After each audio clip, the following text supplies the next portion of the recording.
भाग्य उसने लिखा है, तो भाग्य बनाने वाले ने अगर भाग्य बनाया है और उसमें अगर दुख लिख दिया है, तो उसको दुख को मिटाने वाला कोई दूसरा नहीं होगा।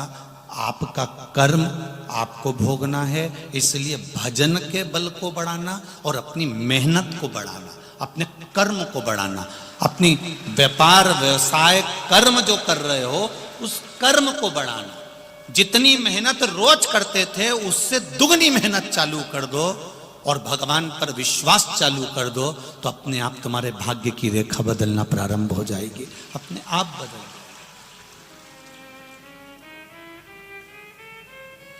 किसी की सामर्थ्य तो नहीं है कि आपके भाग्य को बदलते, भाग्य आपका अपने को बदलना पड़ेगा।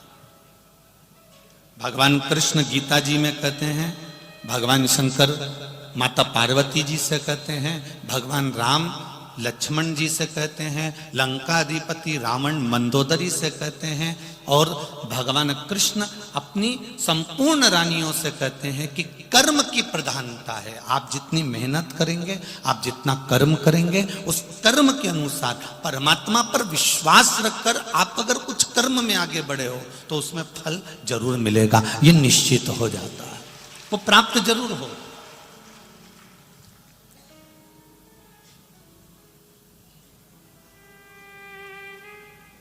घर में बैठ के केवल आंसू बहाने से मेरा तो कोई साथी नहीं दे रहा, मैं तो बड़ा दुखी हो गया, मेरी जिंदगी तो यूं ही बेकार हो गई, ये बोलने से कोई साथ नहीं देगा। ये कहने से कोई तुम्हारा पक्ष नहीं लेगा।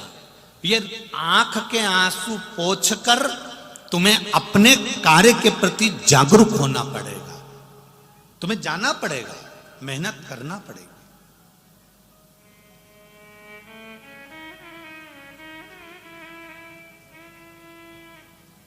ऐसा कोई व्यक्ति नहीं जिसको भगवान ने यूं ही साधारणता में जन्म दे दिया। आपको पहले भी कथा में कहा था, अपने कमरे में माताएं सब अच्छी चीज रखती हैं, वो बेकार अटाला अपने घर में, अपने कमरे में, अटाला अपने कमरे में नहीं रखती है। उसी तरह परमात्मा भी अपनी पृथ्वी पर अटाला नहीं रखते हैं, परमात्मा भी छाट छाट कर अच्छों को अपने साथ में रखते हैं।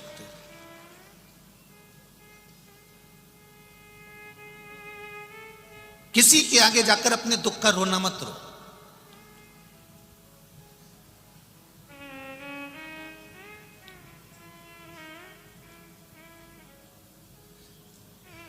इस व्यासपीठ से आज तक आप लोगों से यह नहीं कहा गया होगा कि आप अपना दुख बताओ और आप दुख बताओ और हम आपका कोई समाधान कर दें।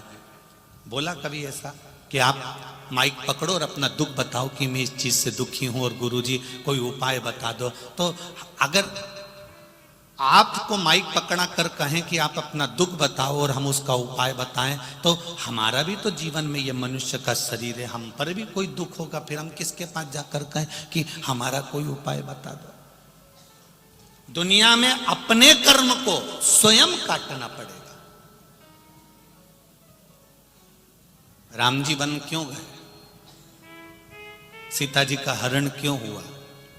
मां जानकी को वन वन क्यों रहना पड़ा?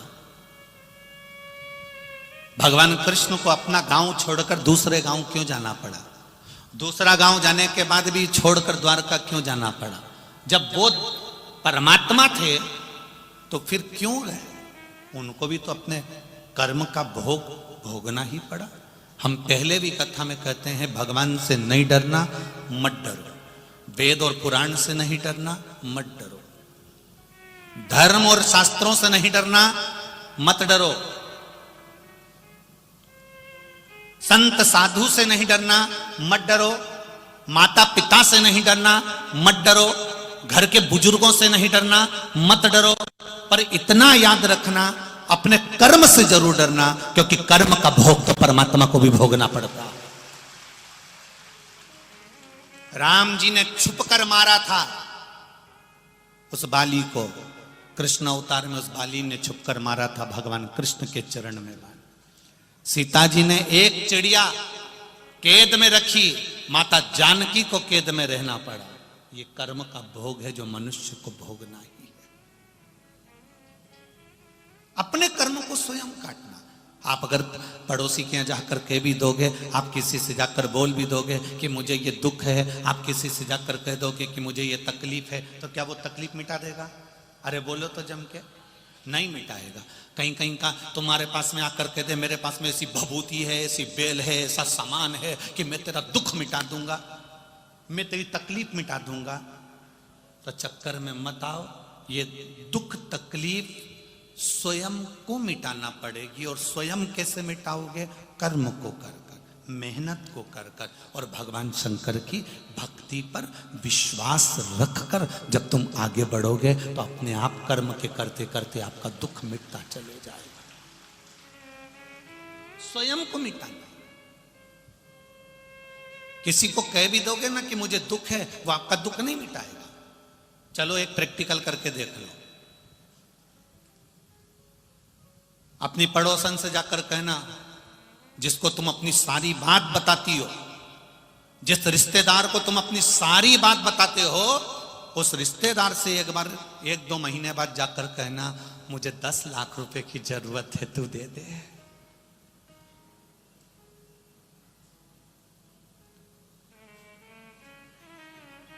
जम के बोलो जरा। नहीं देगा ना? नहीं, तुम्हारे गांव में ऐसा हो तो बता दो। बोलो रे, देगा कोई? नहीं देगा। अब तुमने इतनी सारी बात उसको क्यों फिर बताई? मेरे घर में ये तकलीफ है, मेरे घर में वो तकलीफ है, मेरे घर में ये दुख है, मेरे घर में वो दुख है। जब वो तुमको तुम्हारी दुख की घड़ी में 10 लाख नहीं दे सकता, 10 लाख तो जाने दे 10,000 नहीं दे सकता, तो फिर अपनी बात कहकर अपना मन उसके सम्मुख में क्यों खोलते हो? जो देने वाला है मेरा देव अधिदेव महादेव, उसके पास जाकर अपनी बात रख दीजिए। आप उसके पास जाकर कहो भोलेनाथ तेरे दरबार से कोई खाली नहीं गया, तेरी चौखट से कोई खाली नहीं गया। 2022 जाने वाला है मेरे भोलेनाथ, 2023 आने वाला है मेरे बाबा। ऐसी कृपा करना। हम जानते हैं कि 22 के बाद में 23 आने वाला है। 22 जैसा भी गया आपकी कृपा से गया, पर मेरा विश्वास जितना अभी आपके चरणों में है, 2023 में उससे ज्यादा विश्वास आपके चरणों में हो जाए। मेरा विश्वास आपके चरणों में उससे सर्वे भवन्तु सुखिनः। मेरा गांव, मेरा घर, मेरा मोहल्ला, मेरी सोसाइटी, मेरी कॉलोनी, मेरा गांव, मेरा प्रदेश, मेरा देश, मेरा राष्ट्र और संपूर्ण विश्व का कल्याण हो जाए, ऐसी कृपा मेरे महादेव कर देना।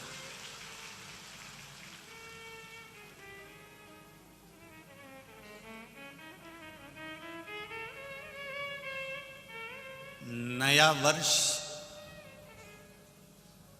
नूतन वर्ष 2023, वैसे तो हम लोग तो सनातनी भाव में संवत को मानते हैं, पर आज के नवयुवक बच्चे लोगों को इसी से एक बदलाव लगता है, इसलिए कहना चाहेंगे नए वर्ष की शुरुआत किसी होटल में नहीं, किसी नशे से नहीं, नए वर्ष की शुरुआत मेरे महादेव के चरणों से करिएगा। मेरे महादेव के चरणों से करिएगा। 31 के दिन भी 1 लोटा जल, और जब अगला दिन आ जाए तो भी 1 लोटा जल।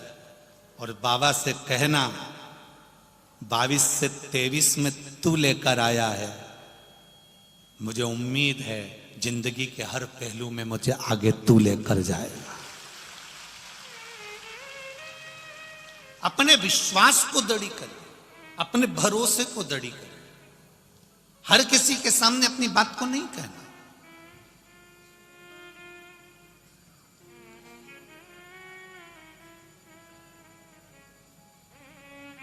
क्यों अपनी बात को हमारे किसी के सामने कहें? पहले नंबर पर बात और दूसरे नंबर पर हाथ, ये हाथ भी हर किसी को मत दे देना। मेरी बेटियों से सबसे ज्यादा निवेदन है, सबसे ज्यादा निवेदन है मेरी बेटियों से, इस हाथ को एड़े तेड़े नत्थु खेरे के हाथ में मत दे देना। ये तुम्हारे जीवन का, जो पिता बेटी का कन्यादान करता है, उस पिता की पूंजी है बेटी का हस्त कमल। हर किसी को नहीं दिया जाता। जरा सा बॉडी शॉडी बना ली, जरा सी गाड़ी घोड़ा ले आया, 2-4 बार तुमको चाउमीन खिलाने ले गया, और तुमने अपना हाथ उसके हाथ में दे दिया। बहुत सोचिए, बात भी किसी के सम्मुख में मत कहो और हाथ भी किसी के सम्मुख में मत दो। बात भी मेरे शंकर के पास जाए और ये हाथ भी, इसमें बहुत सी रेखाएं उल्टी सीधी होती है। हो सकता हमारे भाग्य में कहीं दुख लिखा हो, कष्ट लिखा हो। तो जब जब मंदिर में जाओ, शंकर के मंदिर में जाओ, तो जल चढ़ाकर शिव जी के जल को हाथ में झेल लो, और राम कृष्ण के मंदिर में जाओ, दत्त के मंदिर में जाओ, तो पंडित जी, संत, गुरु, साधु आपके हाथ में चरणामृत दे, तो इस हाथ को आगे कर दो। क्यों? चरणामृत का जल, शंकर भगवान का चढ़ा हुआ जल, गुरु जी के हाथ का प्रसाद, परमात्मा के हाथ का जल जब हमारे हाथ में आएगा, तो रेखा कितनी भी उल्टी हो वो सीधी होती चली जाती। तुम मंदिर में जाओ, तुम्हारे यहां भी बहुत सारे मंदिर हैं। लक्ष्मी नारायण का मंदिर होगा, वेंकटेश भगवान का मंदिर होगा, दत्त मंदिर होगा, राम जी का मंदिर होगा, कृष्ण भगवान का मंदिर होगा, गुरु जी का मंदिर होगा, शंकर जी का मंदिर होगा। उस मंदिर में जाना, पंडित जी आसन लगा के बैठ जाते हैं, बोलो सही है कि गलत है? और वो एक पंचपात्र से तुमको देते कि नहीं देते चरणों तक? अरे बोलो तो जम के देते हैं। पंडित जी ने कभी तुमसे ये किया, मुंडा फाड़ो, और पंडित जी ने कहा लो मैं तुम्हारे मुंह में डाल देता हूं? बोला कभी ऐसा? नहीं। उन्होंने एक बात जरूर की, हाथ आगे करो। बोला कि नहीं बोला? हाथ आगे करो। पंडित जी क्यों बोल रहे हैं कि हाथ आगे करो? पंडित जी कह रहे हैं हाथ आगे करो, और वो हाथ इसलिए आगे करो क्योंकि हाथ आगे कर कर जब तुम भगवान का चरणामृत प्रसाद इस हाथ में लेते हो, तो हाथ की उल्टी रेखाएं अपने आप सीधी होना चालू हो जाती हैं। हाथ आगे करो, और वो हाथ परमात्मा की सेवा में आगे करना, परमात्मा की भक्ति में आगे करना।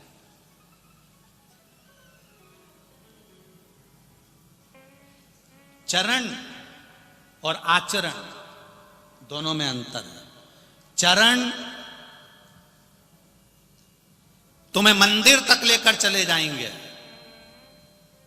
और आचरण भोलेनाथ तक लेकर चले जाएंगे। अंतर है दोनों। चरण तुम्हें मंदिर तक ले जा रहे हैं, चरण तुम्हें शिव कथा तक ले जा रहे हैं, चरण तुम्हें गुरु के दरवाजे तक ले जा रहे हैं, चरण तुम्हें परमात्मा की चौखट तक ले जा रहे हैं, चरण तुम्हें तीर्थ तक ले जा रहे हैं, चरण तुम्हें सदगुरु की शरणागति तक लेकर जा रहे हैं। पर तुम्हारा आचरण, तुम्हारा व्यवहार, तुम्हारा भजन, तुम्हारा स्मरण, तुम्हारी भक्ति और तुम्हारा भगवत कीर्तन, तुम्हारा किया गया अच्छा कर्म तुम्हें भगवान के करीब लेकर जा रहा है। मंदिर तक ले जाने की गारंटी इन चरण की है, पर परमात्मा तक ले जाने की गारंटी इस आचरण की है, इस मन की है, इस चित्त की है। परमात्मा तक आचरण लेकर जाएगा। हम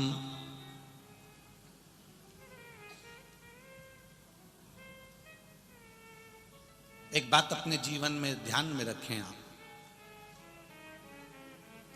हमारा जो मनुष्य का जो देह होता है, मानव का जो शरीर होता है, ये बड़ा विचित्र शरीर होता है।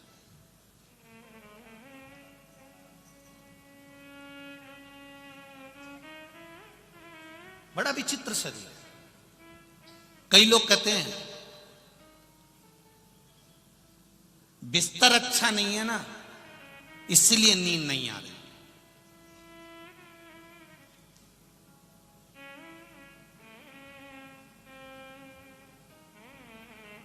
मैं आप सबसे पूछना चाहता हूं, जितने भी लोग आस्था चैनल पर कथा सुन रहे हैं और जितने लोग फेसबुक यूट्यूब पर कथा सुन रहे हैं और जितने लोग यहां बैठकर कथा सुन रहे हैं, बिस्तर से, गादी तकिए से, डनलप के गद्दे से, फोम के गद्दे से, रुई के गद्दे से, कपास के गद्दे से या बहुत सुंदर मखमल के गद्दे से कभी नींद आती है क्या?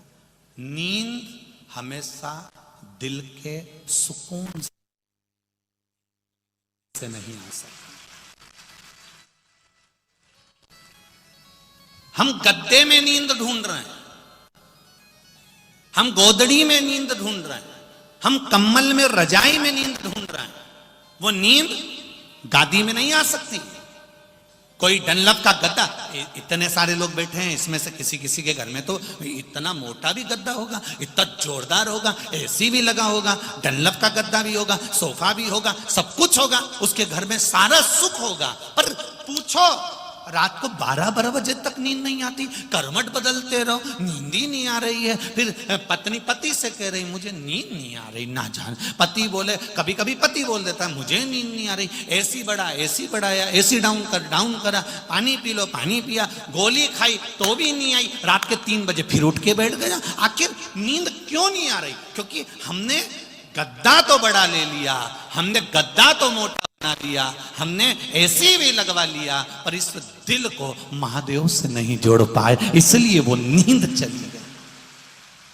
सुकून मिलता है सच्चा सुख केवल भगवान तुम्हारे, बोलो बोलो जम के बोलो, चरणों में सुकून मिलता है। सुकून।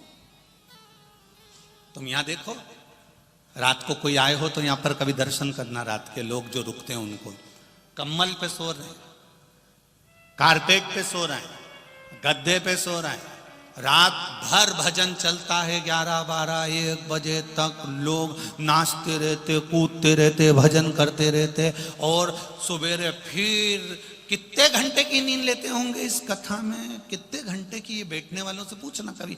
2 घंटा चैन की नींद सो गए तो सो गए होंगे, नहीं तो भगवान की भक्ति में ऐसे डूबे रहते, ऐसे डूबे रहते, उनका भजन चलता रहता, भजन। सवेरे उठे, तैयार हुए, फिर बैठ गए, शाम हुई, फिर अपने काम में लग गए और भजन करने में लग गए। और वो नींद जो 2 घंटे की लेते हैं, वो इतनी सुकून की नींद लेते हैं कि उनको ये मालूम ही नहीं पड़ता कि डनलप के गद्दे पे सो रहे हैं कि गोदड़ी पर सो रहे हैं। सुकून। उनको ये मालूम है बैठा है,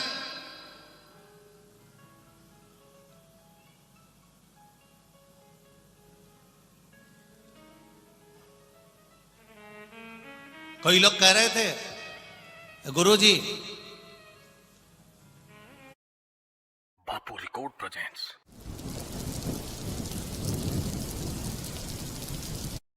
गुरुजी कई बार कथा में नींद क्यों आती है? भजन में नींद क्यों आती है? शादी में तो नींद ही नहीं आती, किटी पार्टी में तो नींद ही नहीं आती, कहीं जन्मदिन की पार्टी हो, होटल में पार्टी हो तो 12-1-2 बजे तक तो कोई नींद का काम ही नहीं है। पर हम तो दिन में कथा में बैठे 2 बजे तो भी कभी कभी आंख में झपकी, कभी कभी झपकी आ जाती। गुरुजी क्यों ऐसा होता है? हमने कहा बच्चा पूरी मोहल्ले में खेलता रहता है, बच्चे को कहीं नींद आती है मोहल्ले में? बोलो बोलो जम के, नहीं आती। वो बच्चा पूरे मोहल्ले में खेलने के बाद अपने घर आता है, माँ की गोद में बैठता है, पापा की गोद में बैठता है, पिता की गोद में बैठता है। माँ की गोद में बैठते से ही, पिता की गोद में बैठते से ही पिता, माता उसके ऊपर हाथ रखते हैं और बच्चा गोदी में ही सो जाता है। वो बच्चा गोदी में सो गया, पूरे मोहल्ले में कहीं जाकर नहीं सोया। सोया तो माँ की गोद में, पिता की गोद में सोया। उसी तरह उस बच्चे को जो सुकून मिलता है वो माता और पिता की गोद में मिलता है, और आपको जो सुकून मिलता है वो शिव महापुराण की कथा में मिलता है। इसलिए थोड़ी थोड़ी कभी कभी